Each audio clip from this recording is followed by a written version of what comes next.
जहाँ इंसानियत जिंदा है, वहाँ पर जानवर भी महफूज हैं। जो निर्दयी बनकर उन्हें मारते हैं, वो अपनी इंसानियत खो देते हैं।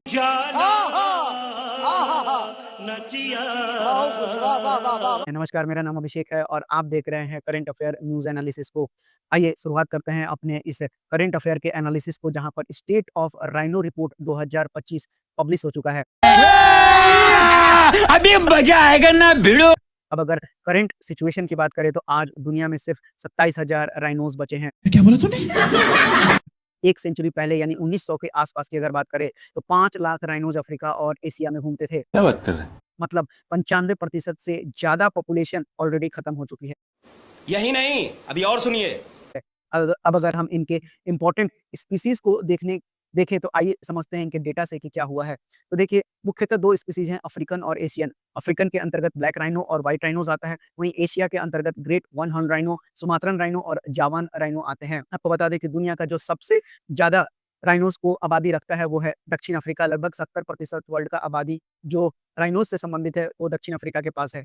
जो 2 मुख्य स्पीसीज यहाँ उपलब्ध हैं वो हैं ब्लैक और व्हाइट राइनो। तो देखिए, अगर ब्लैक राइनो की बात करें तो अभी 6,788, यानी कि थोड़ा रिकवरी हुआ है। 1960 में ये 1 लाख से ज़्यादा थे। सोच कर देखिए ये कितना कम हो चुका है।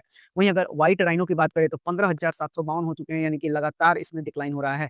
अब अगर एशिया में देखें तो ग्रेट वन हॉर्न राइनो जो कि इंडिया और नेपाल में पाए जाते हैं, यहाँ पर 4,075 है, यानी भारत में तो स्टेबल है। और अगर कंजर्वेशन को माना जाए तो ये सक्सेस रेट को दिखाता जोर जोर से बोल के लोगों को स्कीमें बता दे। है। वहीं अगर सुमात्रन राइनो की बात करें तो यहाँ पर सिर्फ 34 से 37 बचे हुए हैं। मेजर कंसर्न है ये, आप देख सकते हैं। और अगर जावन राइनो की बात करें तो 50 के आसपास है, यानी दोनों कंडीशन काफी ज्यादा क्रिटिकल है। 5 में से 3 स्पीसीज क्रिटिकली इंडेंजर्ड हैं अगर आईयूसीएन स्टेटस को देखते हैं। तो अब आइए इनके मेन कंसर्न को समझते हैं। तो ये एक साइकोलॉजिकल और पॉलिसी रिलेटेड प्रॉब्लम है। मतलब ये है कि नई जनरेशन अपने समय की घटी हुई कंडीशन को नॉर्मल समझने लगती अच्छा। है। आज के 27,000 राइनोज को लोग अच्छा नंबर बोलने लगते हैं, लेकिन जबकि असली बेसलाइन मिलियन का आधा होना चाहिए था, जैसा कि शुरुआत में मैंने आपको बताया। अगर हम 27,000 को नॉर्मल मान लेंगे तो हम लॉन्ग टर्म कंजर्वेशन के लिए अर्जेंसी खत्म हो जाएगी। आइए अब इनके थ्रेट्स को देखते हैं। तो थ्रेट्स में राइनो हॉर्न इलीगल मार्केट में 11,000 से लेके $22,000 पर केजी बिकता है। अब अगर ऑर्गेनाइज्ड क्राइम के दृष्टिकोण से देखें तो माफिया और जो ट्रैफिकिंग नेटवर्क्स हैं वो पोचिंग को चलाते हैं। आपको इससे संबंधित एक केस निश्चित रूप से पढ़ना चाहिए, जॉन ह्यूम केस, अफ्रीका से रिलेटेड है, इसको जरूर आप पढ़िएगा। अब अगर तो मैं थोड़ा-सा आपको जानकारी दे देता हूँ इनके बारे में। ये एक स्कैंडल था जो कि साउथ अफ्रीका में हुआ था। राइनोज़ कंज़र्वेशन और राइनोज़ क्राइम्स से ये संबंधित था। जॉन ह्यूम एक साउथ अफ्रीकन बिज़नेसमैन थे और दुनिया का लार्जेस्ट प्राइवेट राइनो ओनर थे ये, जिनके पास 2,000 राइनोज़ की संख्या हुआ करती थी। अब ये कंट्रोवर्शियल क्यों है? क्योंकि इन्होंने पब्लिकली ऐसा एडवोकेट किया कि ये नेशनल और इंटरनेशनल बैन के बावजूद ये राइनो हॉर्न को बेचते हैं। जिसके बाद इन पर कार्रवाई हुई और ये पकड़े गए। बड़े खतरनाक लोग हैं। तब ये केस जाकर सामने आया। तो अब आइए और जो थ्रेट्स हैं उनको भी देख लेते हैं। अब अगर जेनेटिक रिस्क की बात करें तो स्मॉल पॉपुलेशन में इनब्रीडिंग और फ्यूचर एडाप्टेशन वीक हो जाता है। वहीं अगर हैबिटेट लॉस की बात करें तो जमीन के फ्रेगमेंटेशन और अर्बनाइजेशन की वजह से इनका हैबिटेट लॉस हो रहा है। अब आइए देखते हैं कंजर्वेशन एफर्ट्स को। तो अगर डीहॉर्निंग, पॉइजनिंग हॉर्न्स और माइक्रोचिपिंग, जीपीएस ट्रैकिंग, मिलिट्री पेट्रोलिंग जैसे ट्रेडिशनल एफर्ट्स अपनाए जा रहे हैं इनको बचाने के लिए।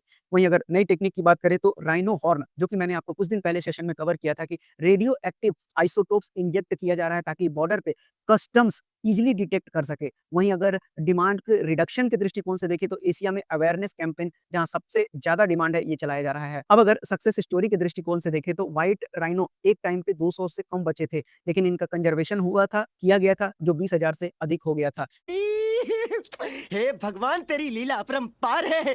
लेकिन आज फिर से आप देख रहे हैं कि मैंने आपको शुरुआत में ही बताया कि जो व्हाइट हॉर्न राइनो है उनकी संख्या 15,752 पर हो गई है, यानी कि लगातार इसमें भी फिर से डिक्लाइन हो रहा है। चलिए, तो अब अगर आगे की राह को देखेंगे तो केवल पोचर्स को रोकना काफी नहीं है, पूरा सप्लाई चेन तोड़ना होगा। यानी पोचर्स, ट्रेडर्स और जो किंग पिन्स है, इन सभी सप्लाई चेन को तोड़ना पड़ेगा। डिमांड को कम करना सबसे सस्टेनेबल सॉल्यूशन है। वहीं हैबिटेट को रिस्टोर करना, राइनो को बड़ा और कनेक्टेड पॉपुलेशन देना, ये भी जरूरी है। अगर international cooperation, sites, anti trafficking laws को स्ट्रिक्टली लागू करना होगा, वहीं लोकल कम्युनिटीज को भी इन्वॉल्व करना होगा ताकि इको टूरिज्म को बेनिफिट दिया जा सके। अब अगर इसके रिलेवेंस की बात करें तो आपसे ये जीएस पेपर 3 इन्वायरमेंटल और कंजर्वेशन में डायरेक्टली सवाल बन सकता है। तो ये कुछ समरी है जो मैंने आपके लिए लिख दिया है, आप चाहें तो इसे पढ़ सकते हैं, नोट्स बना सकते बात तो सही है। हैं। आइए, अगर आपने ध्यान से सुना है इस लेक्चर को तो आप इस क्वेश्चन को कर लेंगे। State of the rhino report 2000 publish हो चुका है। बताइए कि इनमें से कौन-सा सही है? तो राइनो का ग्लोबल पॉपुलेशन 27,000 के आस-पास आ गया है, जो कि हाफ अ मिलियन था एक 100 साल पहले, ये बिल्कुल सही है। ब्लैक राइनो का नंबर स्लाइटली इंक्रीज़ हुआ है, जबकि व्हाइट राइनोज़ अभी तक डिक्लाइन कर रहे हैं, ये भी बिल्कुल सही है। Greater one horn rhino population जो इंडिया और नेपाल में है, उनमें अच्छा देखा गया है, जबकि जावन और सुमात्रान जो राइनो है, वो क्रिटिकली एंडेंजर्ड है, ये भी बिल्कुल सही जवाब है। जो रिपोर्ट है, वो वार्निंग देता है शिफ्टिंग बेसलाइन सिंड्रोम को, तो ये भी बिल्कुल सही है। वहीं अगर बात करें 5वें की तो one of the experimental technologies being tested is the injection of radio active isotopes ये भी मैंने आपको बताया, ये भी बिल्कुल सही है ताकि इनके ट्रैफिकिंग को प्रिवेंट किया जा सके, यानी कि ऑप्शन नंबर 1, 2, 3, 4, 5 ये बिल्कुल सही है। तो आईयूसीएन न्यूज़ में है तो इसको भी एक बार याद कर लीजिए। अब देखिए अफ्रीकन राइनोज़ में व्हाइट राइनोज़ को क्लासिफाई किया गया है नियर थ्रेटेंड में आईयूसीएन के रेड लिस्ट में और ब्लैक राइनोज़ में क्रिटिकली एंडेंजर्ड को।